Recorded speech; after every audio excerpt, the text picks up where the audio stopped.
哎，你说国外的奶奶是不是也隔代亲？是，这玩意儿你说也不知道咋回事。我的婆婆温蒂跟谁都抠，唯独跟孙子孙女不抠。前2天孙女早达跟奶奶说，奶奶我要去野生动物园看猴。奶奶二话不说把票买了，告诉孙女没问题，明天奶带你去。第2天一大早叫我们起床跟她去乘地铁，说最近看见我爸可以刷老年卡不要钱，问我他可不可以。大胖媳妇说你做梦呢，你社保搁这儿交的，还老年卡，你在加拿大变成的老年，到中国来刷卡，这想象力便宜都让你占了。你拿个碗满世界溜达，一张嘴就化缘，身边这几个人，一个长得像猴，一个长得像猪，你是唐僧啊，你是唐僧啊。我说温蒂啊，没事，今天呢我可以免费试开一台车。温蒂乐坏了，赶紧出发。 Is this the car we're driving？ 不是，咱们这是雷克萨斯全新 RX， 也有高频智能系统。走。然后呢，我们全家就开到了北京野生动物园。到了动物园门口呢，就有人卖那个投喂的胡萝卜。温蒂一问，20块钱一小袋，让我开车掉头就走。我们从荒郊野岭几乎开回了市区，找着一小超市买了4斤萝卜，花了8块钱，省了12。但因为胡萝卜太埋汰了，他用我矿泉水冲，又花了18。反正最后我们就抱着海量的批发胡萝卜就进去了。按说这开车也费钱，但这台插电混动，平时就用电，出远门也不愁续航。2X 和 RZ 都有官方高保值政策，一点不花冤枉钱。很快我们就看到了老虎。这动物园吧也有意思，就是人不可以下车，但你可以随便开窗户探头。其实呢，是因为老虎这种肉食动物，它周围都有电网，它根本过不来。但是电网这个事儿呢，老虎知道，温蒂不知道。温蒂把大脑子探出去 ，Hello Tiger， 老虎瞅瞅他，压根没搭理。温蒂就问这是什么虎啊，居然对我毫无兴趣。我一读旁边的牌子，我说啊，这是东北虎。老达说奶奶，这不就解释了吗？人家是东北虎，你的肉不穿成串，撒点辣椒面烤了，人家都不稀得吃。你的肉属于刺身，人东北虎喜欢大串儿，大串儿。奶奶说，那我的胡萝卜呢？东北虎会不会吃？老达说不呛，你没给人带鸡蛋酱，鸡蛋酱。我们呢就继续前行，温蒂呢就疯狂规划这个投放胡萝卜的进程，不往出多放，非常谨慎。到了鹿区，鹿是最想吃它这胡萝卜的，那脑袋都伸到车里是舔的，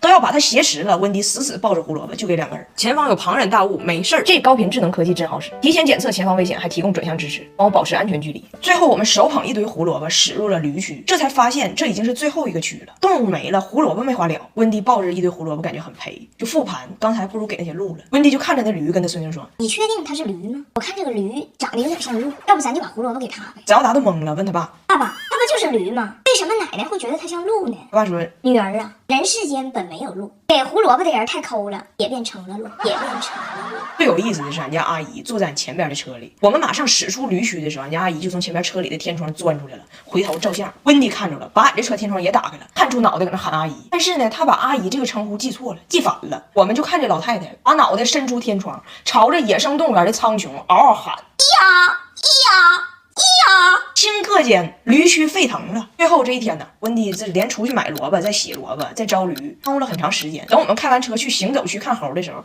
猴已经下班了。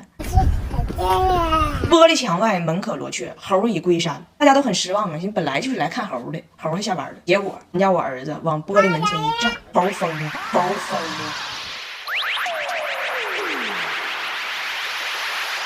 完了，温蒂马上就要带着2女儿来中国了，但是这次我妈拒绝接待。对于她此次的到来，最受伤的是张大铁。我妈提出让张大铁自己留在北京陪她奶，张大铁的反应给我逗稀了。对于这次温蒂来呢，就我们的感觉怎么形容呢？我觉得大胖媳妇的形容非常准确。她昨天跟我说，我感觉我们迎接我妈的到来吧，那个感觉有点像你们中国人过年放鞭炮，你又想听个响，你又怕他帮着你，帮着你。我说太对了，所以我决定，我想先在北京躲2天，让她先帮我妈。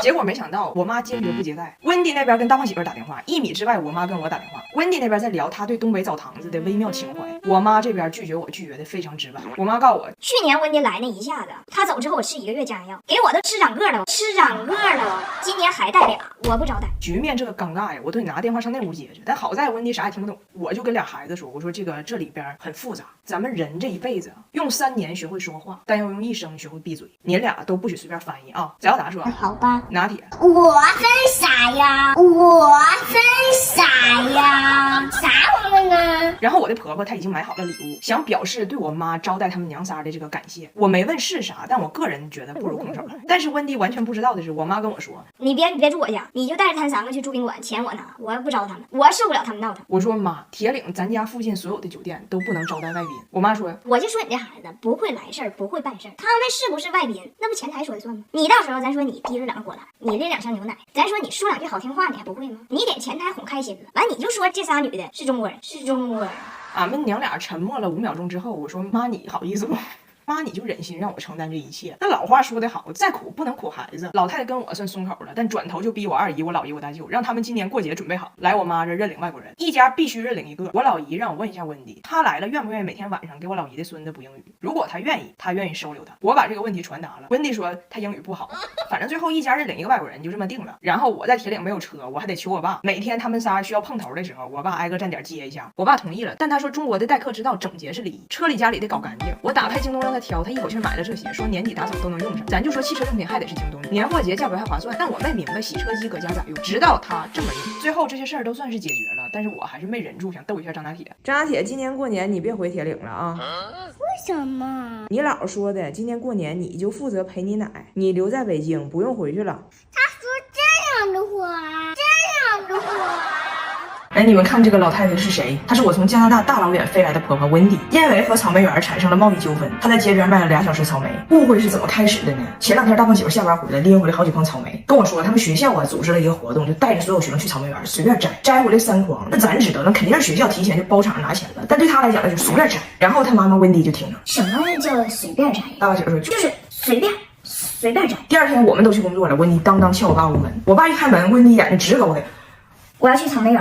我爸说你先不要急，我不是不领你观光，我都列好了。周6咱们去长城。温迪说我要去草莓园。我爸说周天再去故宫。温迪说我要去草莓园。我爸说长城有1000年的砖。温迪说那也不让我随便搬。我爸说故宫瓦上都有金钩。温迪说那也不让我往家抠。他俩的对话就陷入了僵局，一个想打开文化枷锁，一个只想要免费水果。我爸架不住他这么虔诚，后来没办法，我们一起带他去了草莓园。到门口，我爸问人家说这咋收费呀？是计时的吗？那草莓园老板吧，他有口音，很严重。他说不计时，一进45。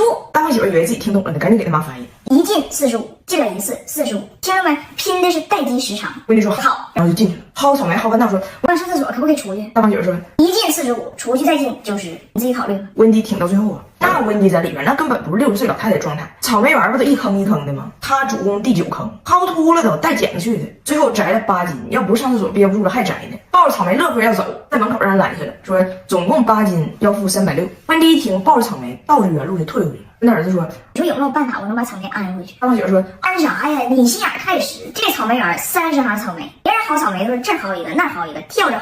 你可倒好，薅草莓尽可一行薅，你薅完那行只有草没有莓。人后边来采摘的游客以为第9行是绿化带呢，绿化带。然后就没办法了，得结账。温迪只有现金，人家只收扫码，温迪就只能求我爸代付。但是吧，他摘这6盒草莓，一半没熟，都是绿的，我爸就不想给他交这钱。温迪楚楚可怜的看着我爸，我爸就躲着他。我爸说你说他要摘都熟的，我就买了。你说他傻了吧唧摘了4斤绿草莓，我不给他扫那个码。我爸把手机付款码一扣，就绕着他走。温迪抱着盒绿草莓就追逐。大胖媳妇搁旁边一看，跟我说：“你说他们俩这个状态属不属于青梅竹马？青梅竹马，咱爸多少有点插翅难逃啊。”我爸最后呢把草莓买了，但是温迪也是体面人，青梅竹马之后还是要把钱还给我爸。出了草莓园，发现大街路边有卖草莓的，于是大胆加入了他们的队伍。大胖媳妇说自己有课，打车跑了。温迪带着俩孩子当场就卖。不是，我不认识。温迪很执着呀，卖不出去坚决不回家。最后是咋劝回去的呢？我跟你说，大家人还得是有文化，得懂法。最后是我爸跟温迪说你呀来中国拿的是探亲签证，你今天卖草莓，哎，哪怕有1块钱的交易额，那就涉及中外贸易往来了，那你得办商务签，否则你拿着探亲钱在中国牟利，那是会被罚款的，你知道不？我爸话还没说完呢，温迪铺盖卷卷好了，走了。